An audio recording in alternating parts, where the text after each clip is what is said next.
Tanınmış aparıcı Zaur Baxşəliyev son günlər mediada və sosial şəbəkələrdə onun və həyat yoldaşı Günay Baxşəliyevanın ölkəni tərk edəcəkləri ilə bağlı yayılan məlumatlara sərt şəkildə münasibət bildirib.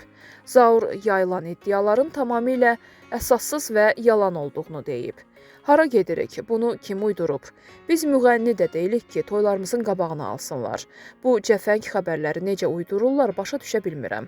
2 il əvvəl də bu cür xəbər yayılmışdı. O zaman ATV təqzib etmişdi. Özünü peşəkar adlandıran insanlar belə yalan məlumatları niyə qabardır? Bizi tanıyan, çalışdığımız kanalın ab-havasını bilənlər anlayır ki, bu xəbərlərin məqsədi nədir? Zaur Baxşəliyev bildirib ki, onların ölkəni tərk etmək fikri yoxdur. Biz heç yerə getmirik, harasa getmək niyyətimiz də yoxdur. Biz vətənimizi sevirik, bəli, gəzməyə gedirik, əgər hansısa planımız olsa, açıq deyərik. Aparıcı eyni zamanda media sahəsində uzun illər davam edən fəaliyyətlərini də xatırladıb. Mən 23 ildir, Günay isə 19 ildir bu sahədəyik.